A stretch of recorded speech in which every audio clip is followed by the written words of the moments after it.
Hai Sobat Lentera, Terajus kembali hadir menyapa Anda dengan membawakan sederet informasi terhangat dan inspiratif bersama saya Catherine Ellison. Inilah Teranyus selengkapnya. Kita awali Teranyus dari Sidoarjo, Jawa Timur. Petugas imigrasi kelas 1 khusus TPI Surabaya, Jawa Timur menggagalkan penyelundupan orang ke Eropa. Dalam aksinya, sindikat penyelundupan orang ini menggunakan kitas fiktif agar dapat visa kerja di negara tujuan.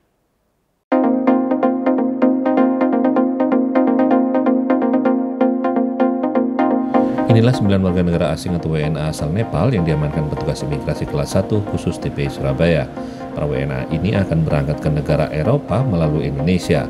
Penggerebekan berawal dari laporan masyarakat yang curiga dengan adanya aktivitas warga asing di kawasan Siwalan Kerto dan Kendang Sari, Surabaya. Petugas pun mendatangi lokasi dan didapati 19 WNA yang tengah menunggu waktu keberangkatan ke Eropa. Setelah dilakukan penyelidikan petugas, sebanyak 17 WNA menjadi korban perdagangan orang, sedangkan 2 berinisial BBK warga Nepal dan DSK warga India, serta LT WNI yang mendukung operasi penyelundupan orang. Selain mengamankan 2 tersangka WNA dan 1 WNI, petugas juga menyita paspor milik para korban dan 2 pelaku sebagai barang bukti. Dari hasil pemeriksaan petugas, modus sindikat penyelundupan orang dengan menggunakan kitas atau izin tinggal di Indonesia fiktif. Selama tinggal di Indonesia, sindikat ini mencari visa kerja ke negara tujuan yaitu Hongaria dan Ceko.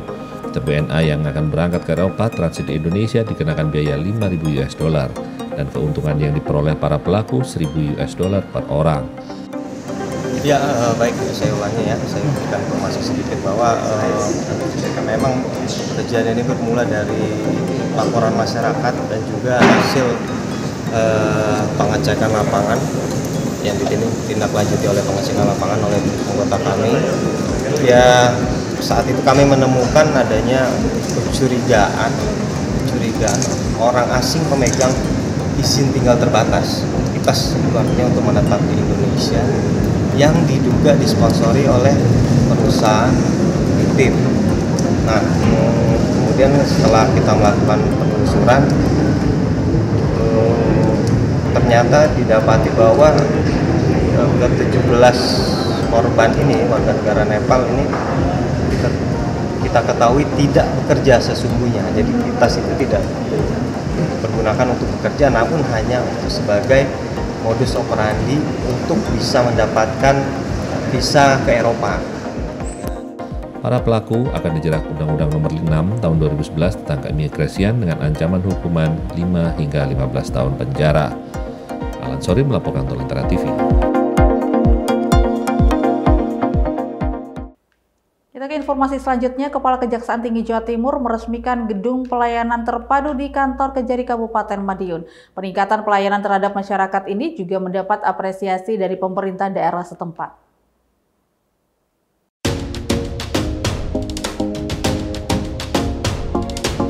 Tarian seni khas Dongkrek ini menjadi penanda penyambutan rombongan Kejaksaan Tinggi Jawa Timur bersama Forpimda setempat saat menghadiri acara peresmian gedung baru Kejaksaan Negeri Kabupaten Madiun. Mengawali tahun 2025, gedung Kejaksaan Negeri Kabupaten Madiun kini semakin cantik setelah dilakukan perbaikan pada tahun 2024 lalu. Bahkan usai rehab gedung berlokasi di Kecamatan Balerejo ini pada beberapa waktu yang lalu diresmikan oleh Kepala Kejaksaan Tinggi Jatim Mia Amiati. Rehab gedung kantor baru tersebut terrealisasi atas kolaborasi yang baik antar Korps Adiaksa dan pemerintah Kabupaten Madiun. Ini sebagai upaya melakukan pembenahan bukan hanya dari segi fisik bangunan, melainkan juga pembenahan terhadap perilaku dan mental pegawai sebagai pelayan publik terhadap masyarakat. Pejabat Bupati Madiun Dr. Pahlawanto menyampaikan pembangunan gedung pelayanan terpadu satu pintu atau PTSP yang memiliki manfaat bagi masyarakat merupakan sebuah langkah strategis yang prima, transparan, dan akuntabel. Pemkab Madiun mengapresiasi langkah Kejari Madiun atas upaya peningkatan inovasi dalam pelayanan masyarakat di bidang hukum. Kita akan meresmikan gedung pelayanan terpadu satu pintu Kejaksaan Negeri Kabupaten Madiun yang memiliki manfaat sangat penting bagi masyarakat Kabupaten Madiun. Pembangunan gedung PTSP ini merupakan sebuah langkah strategis dalam mewujudkan pelayanan hukum yang prima, transparan, dan akuntabel. Pemerintah Kabupaten Madiun mengapresiasi Kejaksaan Negeri Kabupaten Madiun yang telah berkomitmen menghadirkan inovasi pelayanan ini. Gedung PTSP tidak hanya mencerminkan modernisasi dalam pelayanan publik, tapi juga menunjukkan kepedulian dan tanggung jawab kita terhadap kebutuhan masyarakat akan keadilan dan kepastian hukum. Sementara itu, Kepala Kejaksaan Tinggi Jawa Timur, Mia Amiati, menyatakan tugas jaksa tidak hanya dalam penegakan hukum, tetapi juga melayani masyarakat, sehingga pihaknya mengingatkan untuk senantiasa menjaga keharmonisan, sekaligus memaksimalkan fungsinya, sehingga menjadikan sebuah langkah baru dalam mewujudkan pelayanan publik yang berkualitas. Bisa melanjutkan karena kan belum final ya, harus ada prasarana yang lain yang penunjangnya, fisik bangunan sudah ada, tinggal dilengkapi nanti mungkin perlu penyekatan atau perlu fasilitas builder yang lainnya, sehingga yang tujuan utamanya adalah kita bisa menegakkan pelayanan kepada masyarakat. Tadi ada PPSP itu kan fungsinya untuk memberikan pelayanan terbaik kepada masyarakat, sehingga masyarakat itu bisa melayani dengan baik. Kan tugas kami di Kejaksaan bukan hanya sekedar melaksanakan kegiatan penegakan hukum, tapi juga berinteraksi dengan masyarakat. Usai melakukan peresmian kantor Kejati Kabupaten Madiun, Kejati bersama Kalungan diagendakan melakukan penebaran 100.000 bibit ikan tawes, pelepasan 1.000 burung darah kuku dan perkutut di kawasan Waduk Wida Saradan. Dan dalam acara tersebut turut hadir seluruh Kepala Kejaksaan Negeri seluruh Jawa Timur, Forkopimda Kabupaten Madiun, juga Bupati dan Wakil Bupati terpilih Kabupaten Madiun. Wita Koprasetyo melaporkan untuk Lentera TV.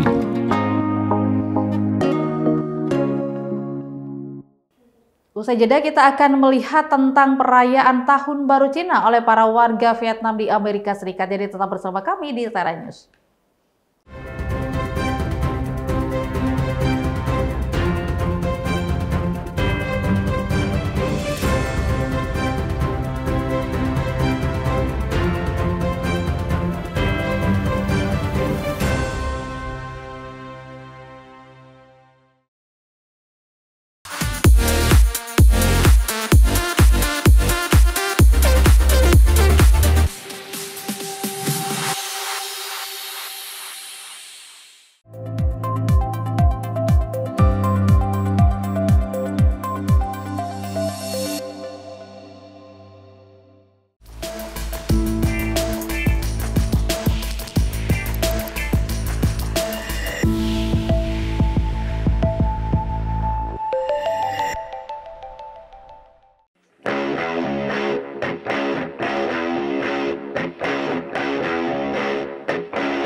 Terima kasih Anda masih menyaksikan Tera News. Setelah sempat terhalang pandemi, berbagai komunitas diaspora Asia di Amerika Serikat telah bersiap merayakan Imlek lebih meriah pada tahun ini. Salah satunya yaitu Tet Nguyen dan atau Festival Hari Pertama Tahun Baru yang merupakan perayaan tahun baru sakral dan bermakna besar bagi komunitas Vietnam.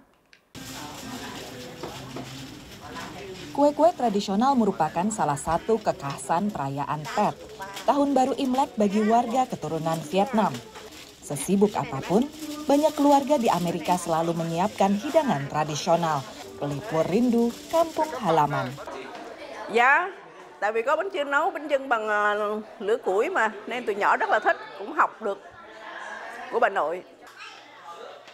Rutinitas lainnya adalah perbaikan altar leluhur, membersihkan dan menghias rumah dengan lambang pertumbuhan dan kesejahteraan, seperti buah persik atau aprikot. Seperti halnya hari-hari besar, ini merupakan kesempatan reuni dengan keluarga dan teman terdekat.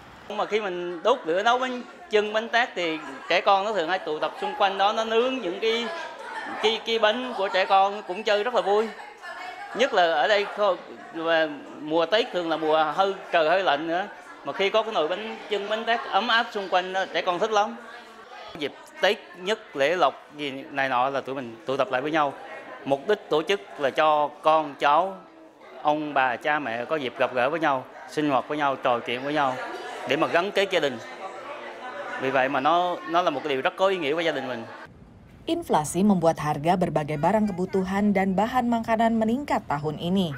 Misalnya sekardus selai yang tadinya seharga $30 di supermarket Asia ini, sekarang $34. Meski begitu, kenaikan harga tidak terlalu mempengaruhi semangat merayakan Imlek. Đắt thì đắt, nhưng mà tới hồi mình xài mình cũng vẫn phải xài thôi. Nếu mình cần thì mình cũng vẫn phải mua cậu. Sementara di toko grosir nasional seperti Costco, bunga krisan, kue, dan manisan untuk Ted dijual dengan harga yang hampir sama dengan tahun lalu. Komunitas Viet cukup beruntung dengan banyaknya persediaan barang dan bahan khas Vietnam di Amerika, yang bahkan bisa ditemukan di sejumlah supermarket biasa. Gì cho gia đình trong dịp Tết ở Việt, ở Mỹ ạ? Trái cây, bông, bánh chưng, thì bạn bè hẹn nhau ăn, bông nè, rồi cũng bánh chưng y Việt Nam mình thôi, cũng trái cây, cũng này nọ, vẫn vui như thường, không có gì hết, có cái nó ngắn ngày thôi, nhưng mà thôi em thấy nhiêu đó đủ rồi. Menurut toko, biasanya warga belanja lebih dekat dengan hari Imlek. Diperkirakan jelang hari H, toko-toko akan lebih ramai antrian. Apalagi selama 2 tahun terakhir, Imlek berlangsung dengan kekhawatiran pandemi, yang membuat orang cenderung berhati-hati membuka rumahnya untuk perayaan. Dari Falls Church, Virginia, VOA.